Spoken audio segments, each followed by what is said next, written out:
Herzlich willkommen zu unserem Interview mit Dieter Bröers. Wenn ich unseren heutigen Gesprächspartner beschreiben soll, dann fallen mir Begriffe ein wie Wissenschaftler, Schriftsteller, aber auch Mahner, Visionär und Aufklärer. Je mehr man sich mit Dieter Bröers, seinem schöpferischen Leben und seiner weltumfassenden Mission beschäftigt, umso mehr merkt man, dass all diese Begriffe nur einzelne Facetten seiner Persönlichkeit beschreiben können. Müsste Dieter Bröers sich selbst beschreiben, dann würde er sich wahrscheinlich als ein Wanderer zwischen der geistigen und der materiellen Welt beschreiben. Wikipedia bezeichnet ihn als Biophysiker und Schriftsteller.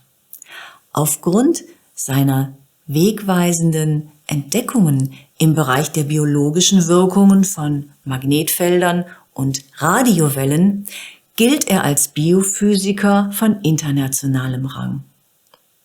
Und wer einige seiner zahlreichen und bahnbrechenden Bücher beziehungsweise auch die Interviews auf YouTube oder seine beiden Webseiten Science und Now kennt, der erkennt schnell, dass Dieter Bröers seine Leser und auch die Zuschauer mit ihrem wahren Wesenskern verbinden möchte.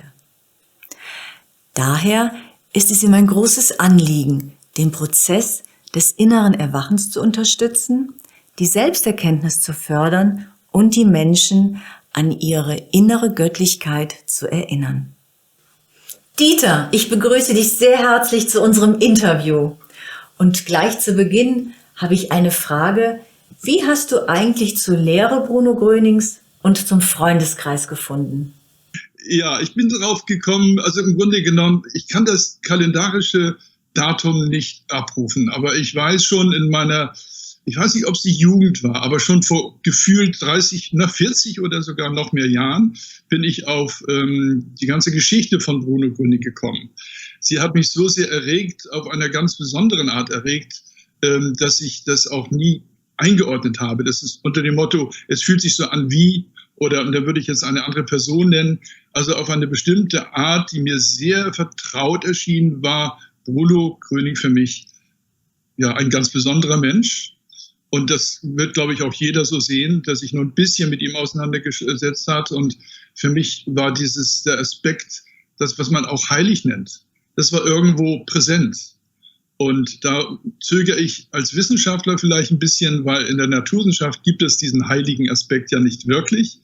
Aber trotzdem ist es vielleicht gar nicht schlecht, dass ich gerade eben als Wanderer zwischen den beiden Welten, eben der Geisteswelt und eben der spirituellen Welt und der Naturwissenschaft einhergehe, wie der Wanderer zwischen den Welten von Rilke.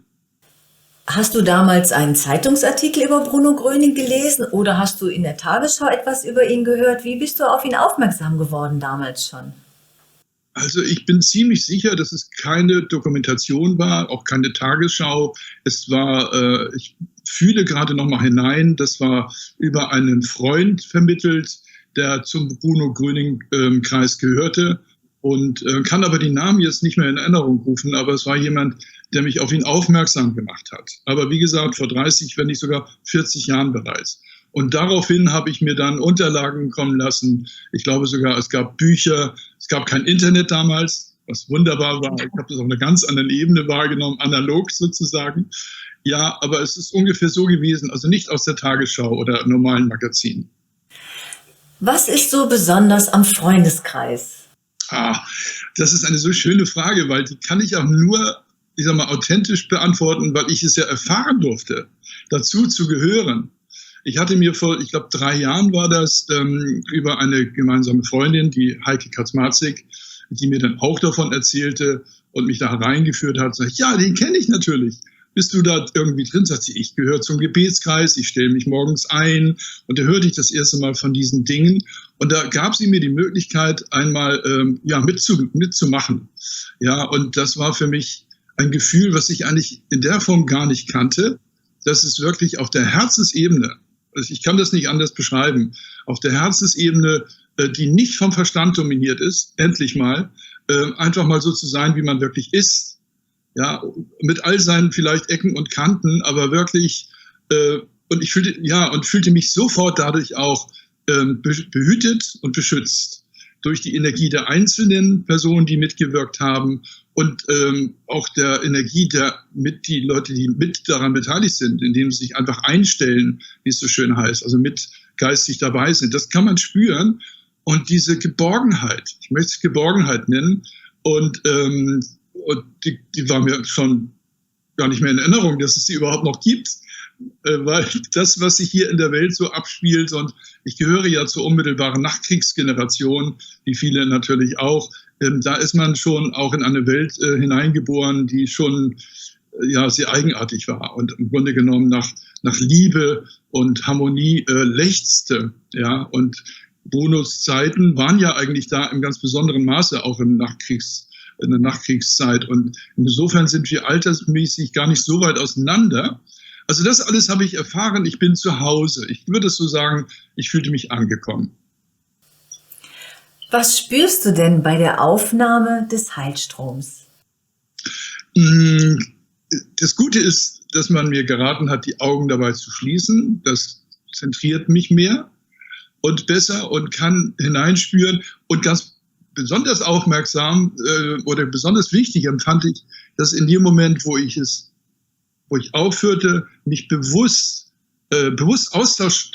Ausschau danach zu halten, ob ich was spüre und was ich spüre. In dem Moment letztlich, wo ich das tat, passierten Dinge, die ich vielleicht nur interpretiert habe, aber wo ich da aufhörte, losließ, im wahrsten Sinne des Wortes, einfach es geschehen ließ, so kann man es auch sagen, ich habe es geschehen lassen, war es einfach dieses Gefühl des Durchströms des ganzen Körpers, so ein Kribbeln, ich merke das im Nacken, dass sich was befreit, ich merke es im Sonnengeflechtbereich, einfach ein Zustand, den ich am liebsten immer hätte. Das ist schon ein Gottesgeschenk, sowas zu erfahren. Und wenn man das einmal so erfahren hat, dann möchte man eigentlich auch immer wieder in diese Situation kommen. Und hast du dank des Einstellens selber Hilfe oder Besserung erfahren? Das haben wir ja einmal gemacht, weil ich auch ein konkretes Anliegen hatte.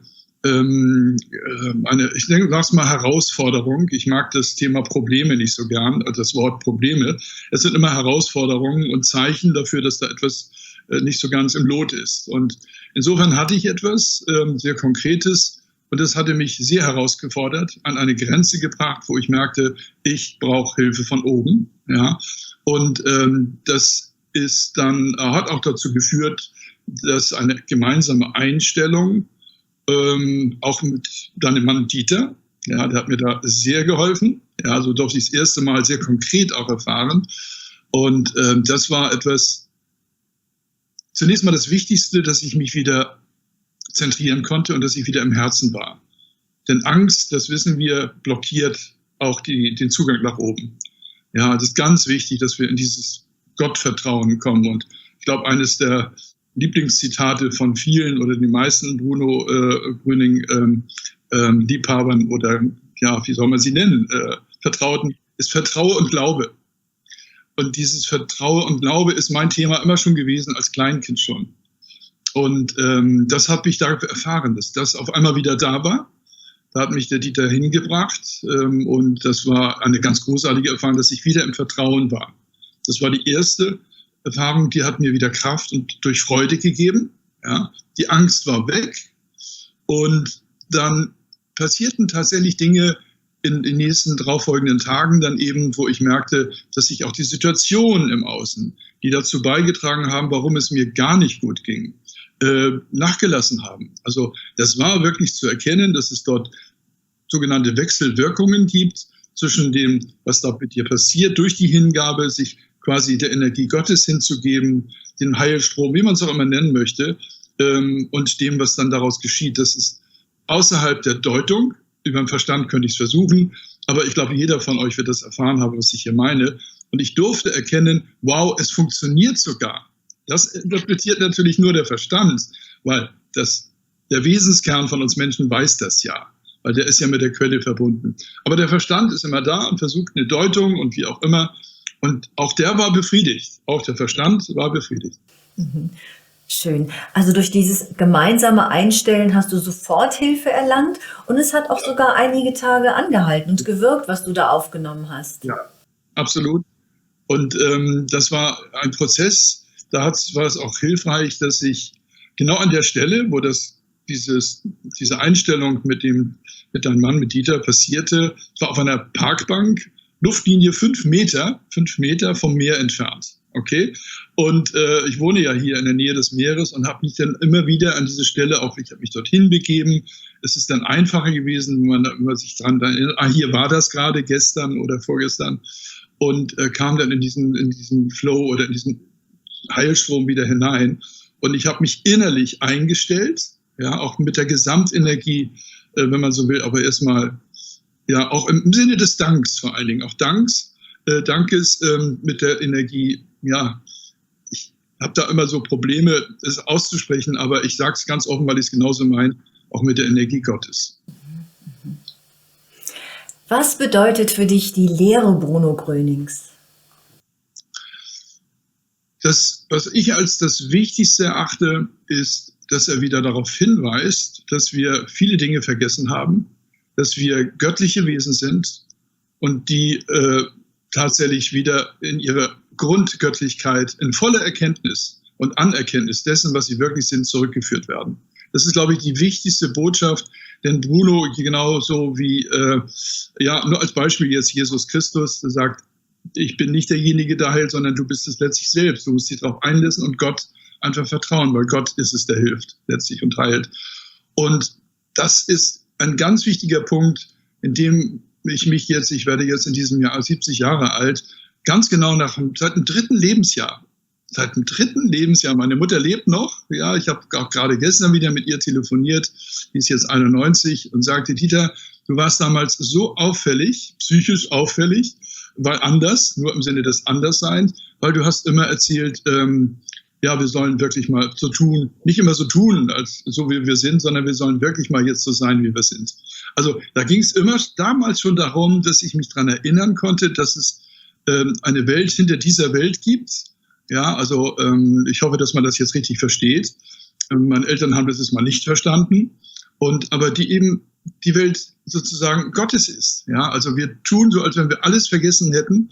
Und das haben sehr viele Menschen vergessen. Und Bruno Gröning ist es gelungen, ganz, ganz viele Menschen, nicht nur indem er ihnen geholfen hat auf der physischen, der gesundheitlichen Ebene, sondern tatsächlich, dass es sie nämlich genau über den Weg daran erinnert hat, dass es da eine Kraft gibt, eine Macht gibt, die es immer gab und die es immer geben wird und die wir irgendwo ein bisschen ausgeblendet haben. Welche Rückschlüsse ziehst du diesbezüglich für dich persönlich daraus, für dein Leben, für deine Mission? Oh, ich lebe von dieser Energie, ich lebe von der Gewissheit, obwohl ich zugebe, und das wird auch nicht anders zu erklären sein, warum ich dann doch ab und zu vor den großen Herausforderungen stehe. Ich sage normalerweise sind das Probleme, ja, dann eben zwar nicht durch Zweifel hinkomme, aber ein bisschen doch vom Weg abgekommen bin, wo ich es vergessen habe oder nicht mehr so richtig dran geglaubt habe, dass es diese Energie immer noch gibt. Aber ansonsten ist mein ganzes Leben, bis auf eben diese wenigen Ausnahmen, doch immer ausgerichtet gewesen auf der Basis dessen, dass es da eine Kraft gibt, eine Macht gibt, eine Göttlichkeit gibt, die das Leben überhaupt erst darstellt, was wirklich Leben ist. Und nicht nur einfach im Sinne einer Funktion, ein Mensch funktioniert oder was auch immer, ja, durch die Konditionierung des Verstandes, ja, und all das. Und da habe ich gesagt, wir sind viel zu kopflastig. Und gegenüber den Naturvölkern zum Beispiel jetzt mal, ja, also die müssen gar nicht zur Universität gehen oder ein Abitur oder was auch immer gemacht haben. Die wissen das, die sind in diesem Gottvertrauen drin, egal wie sie es nennen. Und da ist uns gerade im abendländischen Kulturkreis, ich denke nicht nur dort, mittlerweile doch sehr viel weggegangen. Ja, und das kommt wieder zurück. Bruno Gröning hat da ganz viel zu beigetragen. Und ich habe dieses Urwissen, dieses Urvertrauen eigentlich immer gehabt. Welche Bedeutung kann aus deiner Sicht die Lehre Bruno Grönings für die Menschheit haben? Als ein Beispiel, das nicht aus einer Theorie, aus einer aus einem philosophischen Modell entsteht. Davon gibt es viele, viele Weisheiten seit Tausenden von Jahren. Wir könnten da jetzt die indischen Weisheiten nehmen, die Upanishaden, die Veden, die Bhagavad Gita und meinetwegen aber auch hier die alten Lehren von Sokrates, Plato und vielleicht noch auch Heraklit, die drei allen voran vor 2500 Jahren, wollen sie unter uns haben, mit ihren Worten, ja, die auch schon sehr, sehr durchdacht, verkopft waren, wie wir sagen würden, aber auch klar gemacht, dass es da etwas gibt. Sokrates allen voran. Sokrates hat auch aus dem Grunde auch nichts Schriftliches hinterlassen und hat auch dann, um zu beweisen, dass es da eine Macht gibt, eine Energie gibt, eine Gottesenergie gibt, die eben selbst das, was wir den Sterbeprozess oder den Tod nennen, die uns im Grunde genommen unsterblich macht. Wir sind unsterbliche Wesen. Und Sokrates war sich so sicher, dass er, als er damals zum Tode verurteilt wurde, weil er einfach mal gegen eine Welt antrat, die sowas gar nicht zuließ, die viel zu kopflastig war. Sein bester Schüler Aristoteles war ein genialer Kopfgeist, wirklich genial, immer noch heute interpretiert, aber es ist Kopf. Und deswegen war auch gerade Aristoteles derjenige, der ihn an der Stelle sogar bekämpft hat, seinen eigenen Lehrer bekämpft hat und gesagt, eine Seele gibt es nicht. Zeig sie mir doch. Wo ist sie? Ja, wo ist der liebe Gott? Oder wie auch immer. Ja, und Sokrates hat gesagt, okay, ich habe jetzt nicht die faktischen Beweise, aber ich bin davon so überzeugt, dass ich selber den Schillingbecher trinke. Also er hätte mehrere Male die Chance gehabt, das ist gut dokumentiert übrigens. Platon war ja die ganze Nacht dabei als sein Schüler und hat versucht, wie viele andere, auch ihn noch abzubringen davon, diesen Schillingbecher zu trinken, also den Giftbecher. Und sagte, nein, man wird mir nicht glauben. Ich bin aber so sehr davon überzeugt und meine Kraft kommt auch aus dem Wissen, nicht aus dem Glauben, aus dem Wissen, dass es da eine Gottesenergie gibt. Und deswegen gehe ich meinen Weg, um ein Exempel zu statuieren. Das muss man natürlich nicht tun mehr heute, allemal nicht.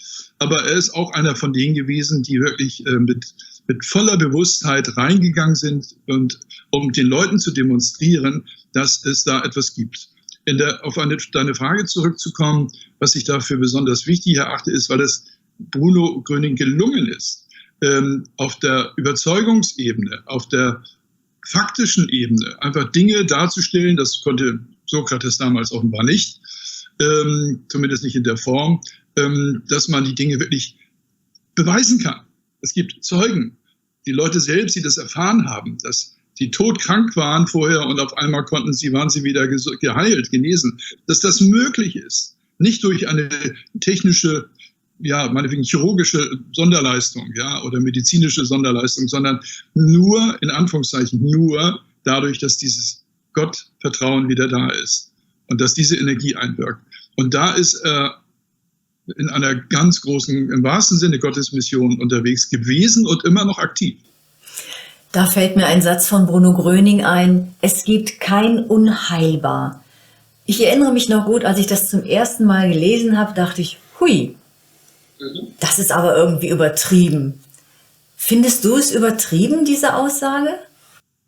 Nein, gar nicht. Gar nicht. Ich habe das Wort mal analysiert, was eigentlich Heil ist. Heil kommt ja von ganz. Es ist nicht kaputt. Ja, also das Gegenteil von Heil wäre dabei, das wäre irgendwie defekt oder kaputt. Okay? Nehmen wir mal einen Teller, nur als ein Beispiel, der ist heil und ganz und der fällt runter, dann ist er eben nicht mehr heil. So, Heil im Sinne von alles ist eins, alles ist in Harmonie, alles ist so, wie es wirklich ist. So, und auch deswegen kommt das Wort Heil und heilig gehören auch zusammen. Das sogenannte Heilige kommt von es ist Heil. Ja? Und wenn man heute von einem Heil spricht und auch einer Heilung vor allen Dingen, ja, sind das auch die Prozesse, die beschreiben, ich werde wieder ganz im Sinne von göttlich, ja, in der Anerkenntnis dessen, dass ich war. Das ist das wahre Heile und das ist das wahre Heilige auch. Also insofern kann ich damit ganz viel anfangen, sonst würde das Ganze nicht stimmen, was ich da gerade gesagt habe vorher, dass ich aber nicht nur überzeugt bin, sondern ich weiß, dass wir Wesen sind, die Gotteswesen sind, die überwiegend vergessen haben, wer sie wirklich sind. Und dass wir auch unsterblich damit sind. Ja, und deswegen ist alles möglich. Du sprichst ja gerne von Frequenzen und auch von Schwingungen. Bruno Gröning, er sprach damals über den Heilstrom und sagte eben, dass jeder diesen Heilstrom aufnehmen kann. Und er hat auch gesagt, der Sender sendet die Heilwelle. Wie das Radio die Welle auf dem künstlichen Weg sendet, wird die Heilwelle auf dem natürlichen Weg gesendet. Sag, wie empfindest du das? Sind das unterschiedliche Herangehensweisen, die das Gleiche beschreiben, die göttliche Kraft? Ja, wenn wir von Frequenzen reden oder über Frequenzen reden, dann muss man schon differenzieren. Du hast das Radio gerade ins Spiel gebracht, ja, und im Sinne einer Heilung. Und ich habe auf dem Gebiet etliche Patente erteilt bekommen, sogar Europapatente und USA-Patente, die medizinisch auch anerkannt sind, durch klinische Studien belegt wurden, also im therapeutischen Sinne. Also wenn jemand Probleme mit dem Knie- und Hüftgelenk hat und soll da ein künstliches Knie- oder Hüftgelenk eingelegt bekommen, dann kann man mit diesen Heilfrequenzen, die man wirklich messen kann, ja, also im Radiowellenbereich übrigens auch liegen, über Resonanz auch solche Prozesse einleiten. Nur darüber hinaus gibt es eben auch noch Wellen, und darüber sprechen wir ja primär, die viel wirkungsvoller sogar sind. Die Wellen nämlich, die aus unserem Herzen ausgehen, die man indirekt sogar messen kann. Nicht so direkt wie eine Radiowelle, aber indirekt geht es. Man spricht in der Naturwissenschaft ganz gerne über Referenzmessungen, ja, dass man Sekundäreffekte nutzt und sagt, da, guck mal, da ist jetzt die Antwort auf das und so weiter. Also da wird man eigentlich sehr belohnt, wenn man da auch skeptisch ist und sagt, ich will das gezeigt bekommen. Und da bin ich, ist es gelungen, in 40 Jahren Kleinarbeit, auch durch universitäre Wege, die ich gegangen bin, den Skeptikern eigentlich zu zeigen, guck mal, das ist möglich. Du hast einen Körper, das ist ein Tempel, das ist ein Gefäß. Und wenn der Körper und dein Tempel eben oder dein Tempel nicht mehr richtig funktioniert, dann hat es immer auch eine geistige, sprich seelische Entsprechung.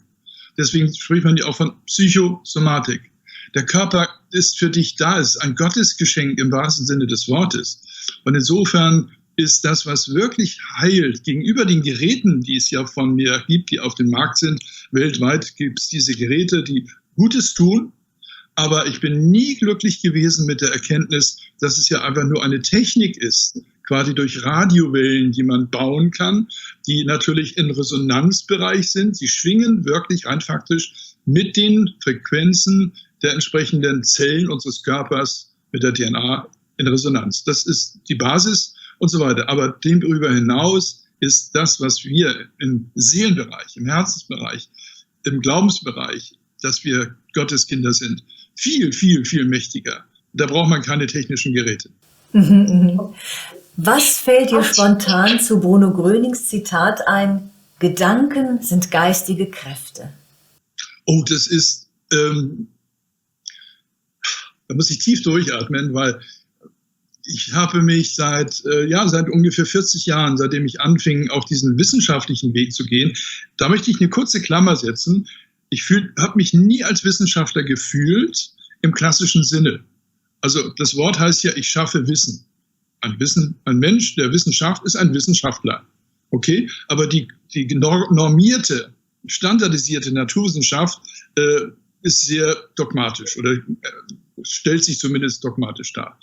Also da ist sehr wenig von einer Seele zu sehen und sehr wenig von Emotionen zu sehen und so weiter.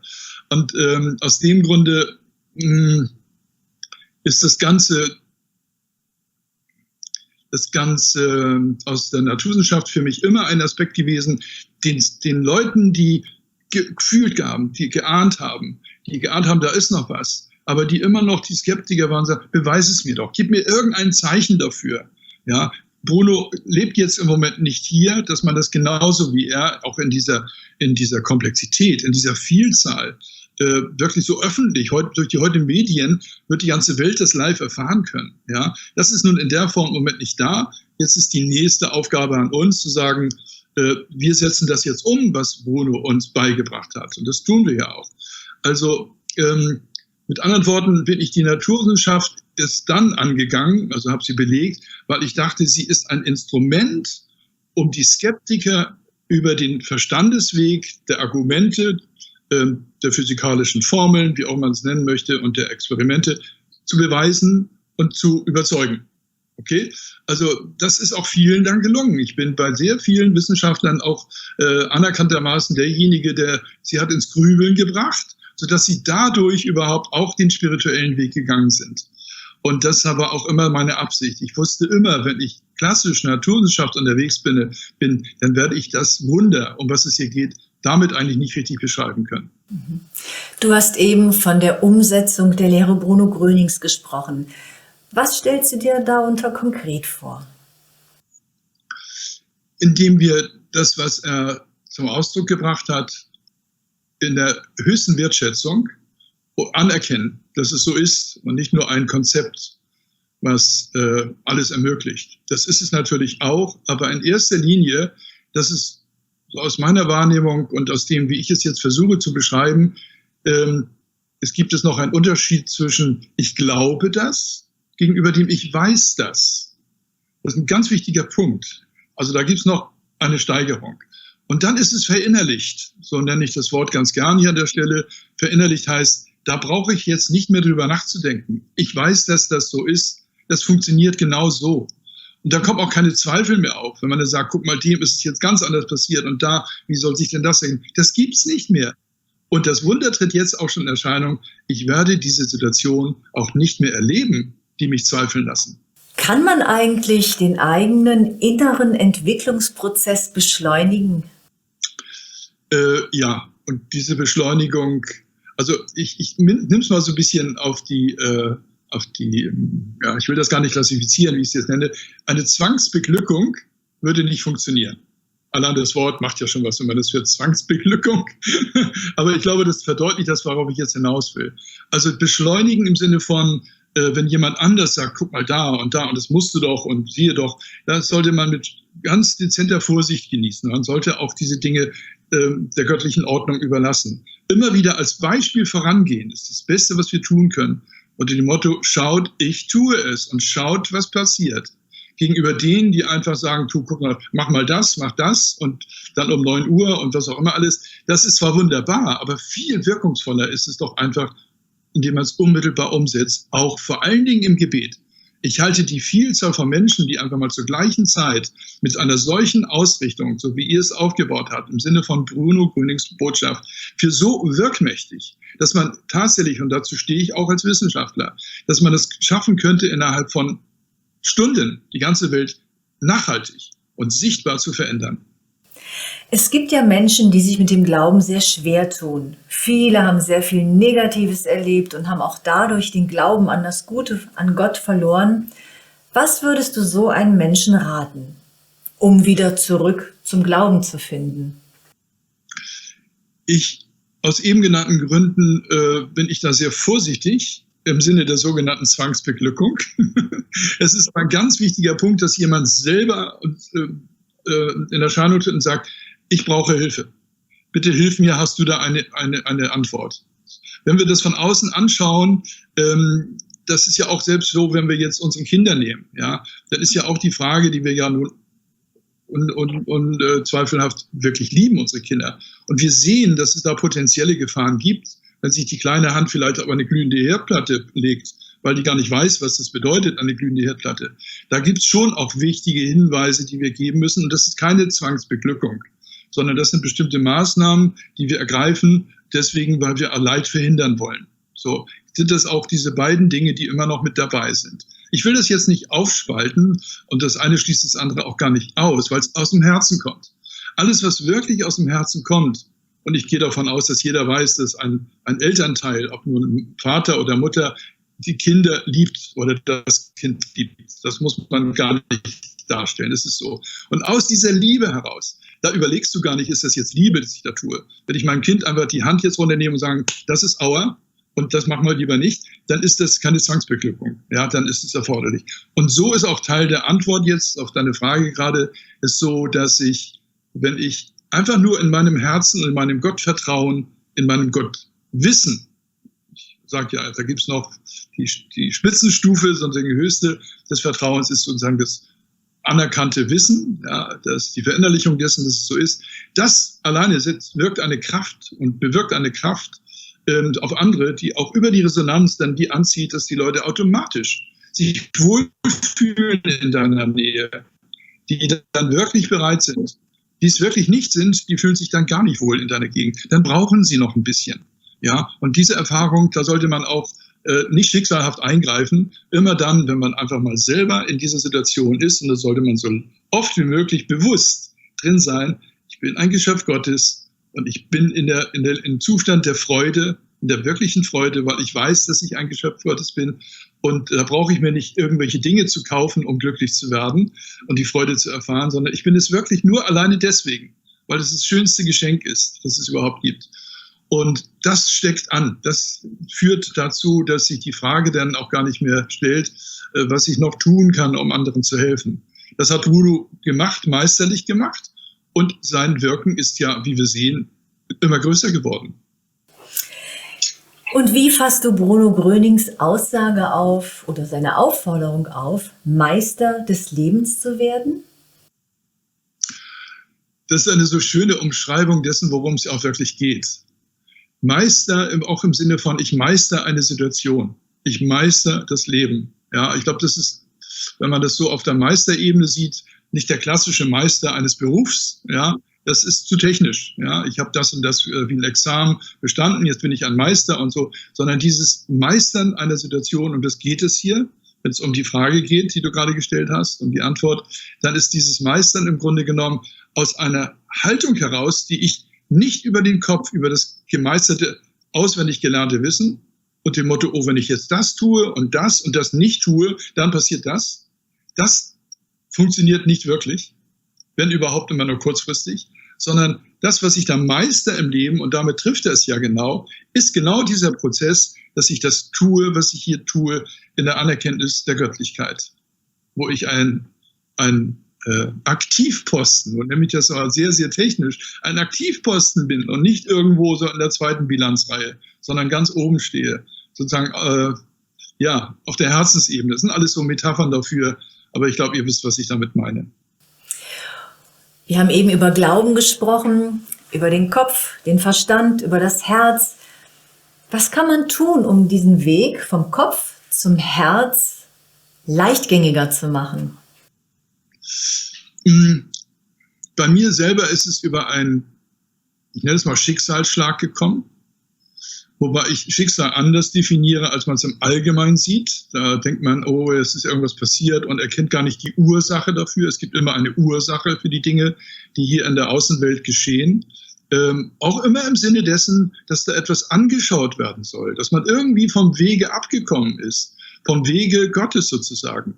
Dann kommen solche Dinge, nicht nur Krankheiten als Weg, so wie es ja auch heißt, sondern auch Schicksalsschläge als Weg. Und das habe ich einmal ganz, ganz extrem erfahren, in dem Moment, wo ich quasi alles verloren hatte, scheinbar, alles verloren hatte, was ich aufgebaut hatte, sodass ich tatsächlich von einem wohlhabenden Menschen, der groß anerkannt wurde, ich hatte meine Familie, ich habe meine Tochter, habe meine Frau gehabt, und ich war von heute auf morgen all dieser Dinge enthoben oder beraubt, wie man es auch immer nennen möchte, und musste tatsächlich mal, ich möchte es so drastisch darstellen, was genauso war und am besten auch darstellt, ist die Antwort auf deine Frage. In dem Moment, wo ich alles verloren hatte und um sogar nicht zu erfrieren in Treppenhäusern übernachten musste, immerhin 14 Tage, 3 Wochen, habe ich gemerkt, was wirklich Schmerz ist, aber es war das größte Gottesgeschenk. Es schien erstmal als Schicksalsschlag, aber als ich erkannte, dass das mir gezeigt hat, dass es um diese ganzen Dinge im Außen eigentlich gar nicht primär geht. Ich war mit 27 ein sehr reicher Mann und habe mir noch nicht mal irgendwo, ich habe gar nicht viel getan. Ich war ein Manifestierer, ich konnte die Dinge über meine Freude manifestieren, die sind dann wirklich geschehen. Ich habe dann die entsprechenden Erfindungen gemacht, dafür gab es dann Geld oder wie auch immer. So konnte ich mir die Dinge erlauben, die ich mir erfreut habe. Und so war die Welt irgendwann so perfekt scheinbar, dass ich vergessen hatte, dass es da noch etwas wie Gott gibt, die göttliche Ebene gibt. Ich war irgendwo zu überheblich. Und da musste das geschehen. Und insofern muss es nicht immer so weit kommen. Und das ist jetzt wieder Teil dieser Antwort auf deine Frage, so wie es mir passiert ist. In dem Moment, wo ich alles Materielle verloren hatte, war ich auf einmal in einem Glückseligkeit, Zustand der Glückseligkeit, den ich nicht anders beschreiben kann. Ich habe aus den Schmerzenstränen und dem wirklich Weinen und Schreien vor Schmerz auf einmal im gleichen Modus umgeschaltet in Freude, Ekstase und habe Freudentränen geweint, weil ich erkannt habe, das ist alles nur Ballast gewesen. Das war alles nur primär dem Ego dienend. So, und insofern habe ich da wieder auch eine, wenn man so will, auch eine Stimme gehört, innerlich zumindest, und sagte, schau, und jetzt kannst du nochmal richtig anfangen und so weiter. Das war diese Verinnerlichung, dass Gott nicht nur eine Option ist, die sehr glaubhaft daherkommt, für uns Gläubige, mehr eben als für andere, sondern sie ist real existierend. Ich kann sagen, ich wäre ein paar Mal schon nicht mehr am Leben gewesen. Autounfälle, was auch immer alles es da gab, die waren haarig von außen betrachtet. Ich bin ohne Scham herausgekommen. So, aber genau aus dieser Haltung heraus. Ich habe mir das nicht vorher meditiert oder vorgestellt. Das tue ich zwar trotzdem. Jedes Mal, wenn ich morgens aufwache, bete ich nach oben und um Schutz und wie auch immer ich das so mache, aber mit ganz viel Herzensenergie dabei und habe natürlich den Schutz faktisch, wo andere zu mir kommen und sagen, haben Sie überhaupt noch Leben? Und ich hatte noch nicht mal eine Schramme. Das passiert dann. Und das ist vielleicht ein bisschen mehr als die Antwort auf deine Frage jetzt. In dem Moment, wo du all deines Glückes, deines materiellen Wohlstandes beraubt worden bist, hast du da keine Zweifel gehabt? Lieber Gott, wo bist du jetzt? Ja. In dem Moment, ich erinnere mich dran, siehst du, deswegen musste ich auch ein bisschen räuspern. Das hatte ich und ich erinnerte mich an bestimmte Situationen noch, wo Menschen gesagt haben, Vater, warum hast du mich verlassen? Da gibt es ja, das ist ein sehr bekanntes Zitat, ohne dass ich jetzt Namen nenne. Und so ähnlich habe ich das auch gesagt und gefragt, Vater, warum hast du mich verlassen? Aber in dem Moment, ich weiß nicht, ob es in dem Moment war, aber es war zumindest in einem Zeitraum von 1-2 Tagen, kam ja diese Erlösung. Und es war ja gar nicht das Verlassensein, sondern ich habe ihn verlassen, nicht er mich. Und das war so unfassbar, das hat mich so glücklich gemacht. Und fing dann mal völlig neu an zu leben. Ah, großartig. Gibt es eigentlich ein Zitat Bruno Grönings, das jeder kennen sollte? Ja, das ist das Zitat, wie ich schon am Anfang sagte, Vertraue und Glaube. Also da kann man jetzt, er spricht ja auch von der göttlichen Kraft, die das macht, an die göttliche Kraft. Dass es da etwas gibt, eben, worüber wir die ganze Zeit gesprochen haben. Was das Göttliche wirklich ist, nicht personifiziert, das glaube ich nicht zu sagen. Gott hat sicherlich keinen Bart und muss auch nicht männlich sein. Das ist ja dieses die Allschöpferebene, die ich so nenne. Und diese Kraft, die dahinter ist, die eigentlich für mich die Liebe an sich darstellt. Für mich gibt es da gar keinen personifizierten Unterschied. Da ist jetzt der liebe Gott und da ist die Liebe. Aber wir haben ja die Liebe im Gott schon drin, der liebe Gott. Und nehmen wir mal die Liebe an sich und nicht der Spaß, den der Verstand daraus macht, sondern wirklich die echte Liebe, die aus dem Herzen kommt. Das ist die Gottesenergie. Und wenn wir den Glauben daran haben, darüber haben wir ja jetzt gesprochen, eigentlich eher sogar das Wissen, und das meint er natürlich auch damit, nicht nur, ja, daran glaube ich schon, aber, sondern das Aber nehme ich komplett weg, weil ich weiß, dass es so ist. Und damit hat er die wichtigste Botschaft mit diesem Zitat, was mein Lieblingszitat ist, auch als Geschenk hinterlassen. Ah, das ist wunderbar. Ja, du kennst sicherlich auch die Aussage, liebe das Leben Gott. Gott ist überall. Und es ist genau so. Ich habe mir lange überlegt, ob es das Gute an sich gibt. Weil im Grunde genommen sind ja die Dinge, die wir bewerten, immer subjektiv. Ja? Gib mal 7 Milliarden Menschen die gleiche Szene, ja, die schauen sich alle gemeinsam einen Baum an, einen bestimmten Baum. Da würden 7 Milliarden Menschen etwas anderes, etwas Individuelles sehen, weil sie alle eine eigene Vorgeschichte haben. Und trotz alledem gibt es etwas, das ist unveränderlich, das da existiert, ob wir es nun bewerten oder klassifizieren oder nicht. Und da habe ich mich gefragt, gibt es sowas, das Gute an sich überhaupt? Und es gibt es, das ist auch die Antwort so ein bisschen auf die Frage. Das Gute ist, an sich ist außerhalb von der Bewertung, dass keine Täler würden keine Berge ergeben. Also wenn es Berge gibt, muss es auch Täler geben. Also das eine bedingt das andere. So ein bisschen aus dem Faustschen Dialog, die Kraft, die Böses will und Gutes schafft, oder umgekehrt. Du bleibst in diesem Spiel immer wieder gefangen. Aber wenn du aus der Herzensenergie schaust, aus der Energie heraus, die unbewertet ist, ich bewerte nicht, sondern ich nehme an, dass was wirklich ist, egal wie ich es nenne, dass was wirklich, ich spüre es ja, ich weiß es ja, ja, dann kann es eigentlich nur noch eine kosmische Party geben. Die Erlösung heißt, die Freude heißt. Ja, ich sage, die echte Liebe oder echte Liebe ist Freude in Aktion oder umgekehrt. Die echte Freude, nicht nur, da freue ich mich aber drüber, das ist die Freude des Verstandes, der sagt, das ist aber schön. Das sagt das Herz nicht.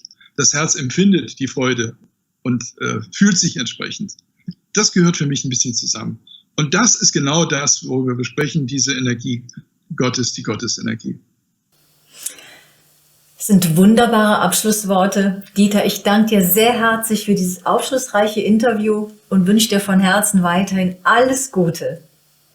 Oh, ich danke für das Gespräch. Das ist mir ein Anliegen gewesen und ich fühle mich jetzt erhoben.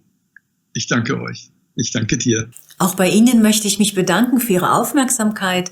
Und wenn Sie Interesse an weiterführenden Themen haben, abonnieren Sie unseren Kanal und aktivieren Sie die Glocke. Alles Gute Ihnen und vielleicht bis ganz bald.